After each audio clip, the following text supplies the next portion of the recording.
Stop. Before you ask your child, why did you do that? One more time, you need to hear this. Neuroscientists have discovered that this single question, one we've all asked 1,000 times, actually shuts down the most important part of your child's developing brain. And I'm about to show you exactly what's happening inside their head and give you the exact words to use instead. Stay with me because by the end of this video, you'll have a complete script that builds your child's brain instead of blocking it. Credibility and the problem. I'm a parent too, and for years, I asked my kids, why did you do that? Every single day. Spilled milk. Why did you do that? Hit your sister? Why did you do that? I thought I was teaching them to think about consequences.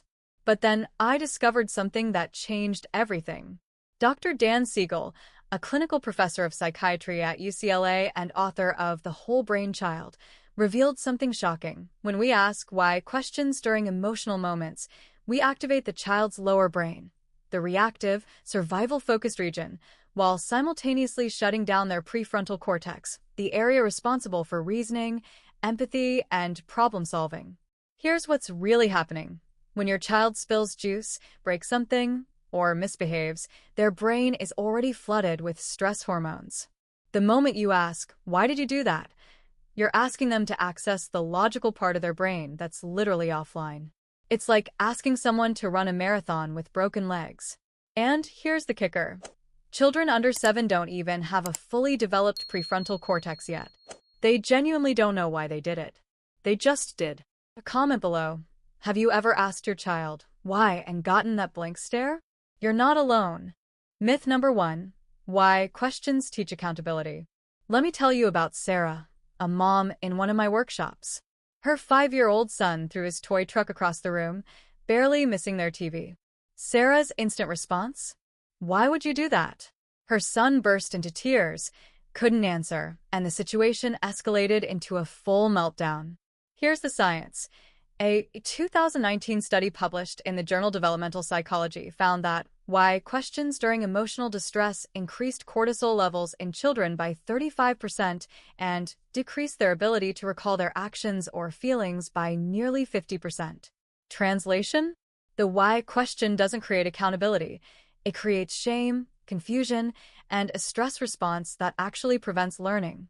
Dr. Becky Kennedy, clinical psychologist and parenting expert, explains it perfectly.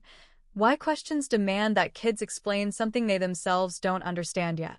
It's not teaching, it's interrogation. The reality. Real accountability comes from regulated nervous systems, not stress responses. The solution. Brain-building questions. So what do we say instead? I'm giving you the exact script I use with my own children. Instead of, why did you throw that?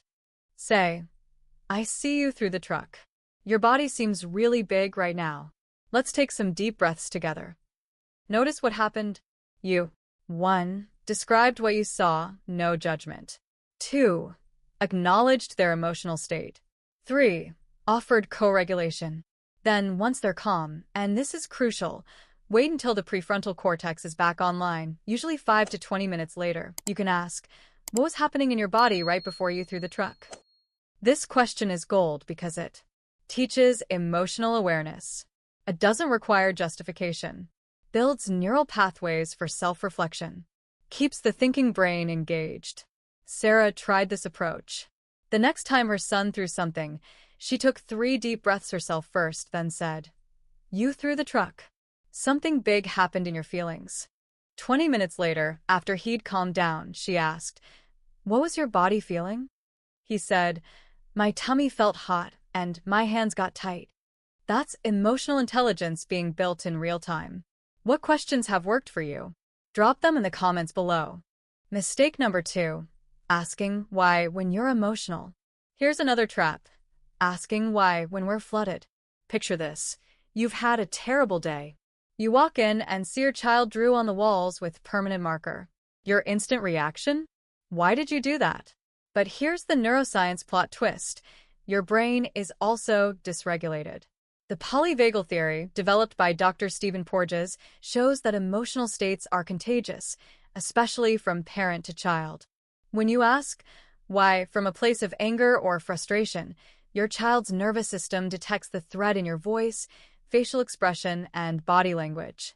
Their brain immediately shifts into survival mode: fight, flight, or freeze.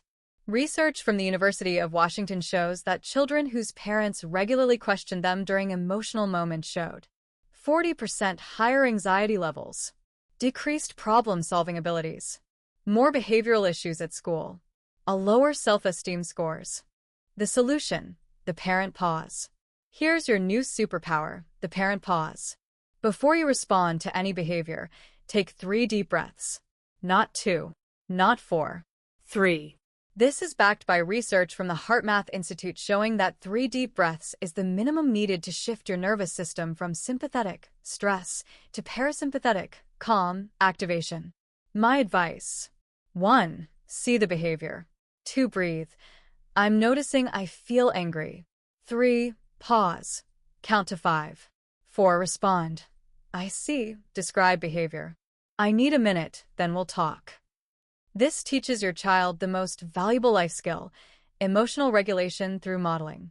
Real example: last week, my daughter painted our dog with my makeup. Expensive makeup. My first thought: why would you ruin my things? Instead, I breathed 5 seconds, then said, I see makeup on Buddy. I feel frustrated because that was expensive. I need 2 minutes. Later, we talked about asking permission and finding safe things to paint with. The behavior was addressed. The relationship stayed intact. Her brain stayed in learning mode. Have you tried the parent pause? Tell me how it went in the comments. What to say instead? The complete advice. Let me give you the complete alternative advice for 5 common situations. Situation 1. They hit someone. Crossmark. Don't say, why did you hit your brother? White heavy checkmark. Say, I see you hit. Hitting hurts. What was happening in your body? Situation 2. They broke something. Crossmark. Don't say, why would you break that? White heavy checkmark. Say, oh, that broke. I see you're surprised. What happened? Situation 3.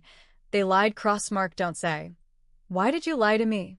White heavy checkmark. Say, I heard 2 different stories. Something made it feel hard to tell me. Want to try again? Situation 4.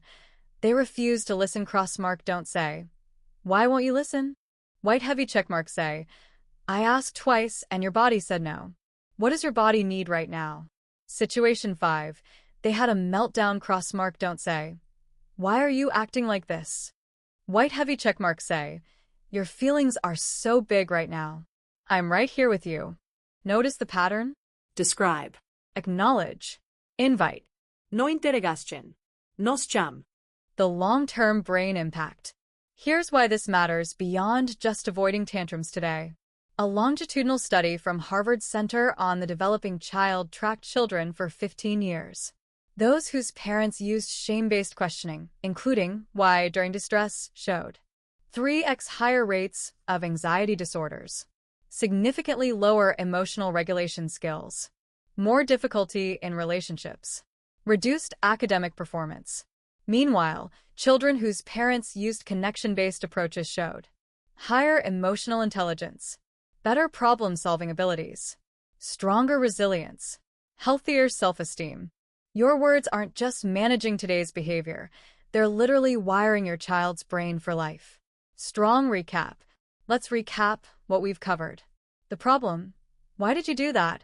Shuts down your child's prefrontal cortex and activates stress responses.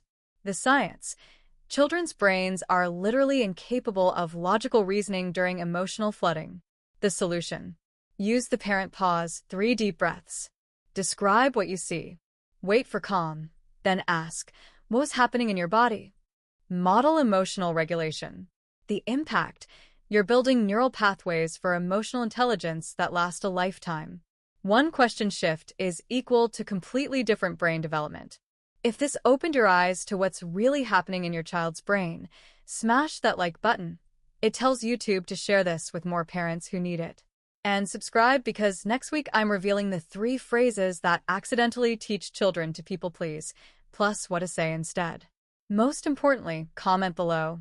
What's one why question you're going to replace this week? I read every comment, and I'll respond with personalized tips. Listen, we've all asked why a million times. I did it this morning. This isn't about being a perfect parent. That doesn't exist.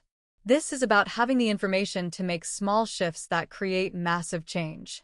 You're here, learning, growing. That already makes you an incredible parent. Your children are lucky to have someone who cares enough to question old patterns and build new ones. Now go practice that parent pause. Your child's prefrontal cortex will thank you. I'll see you in next video.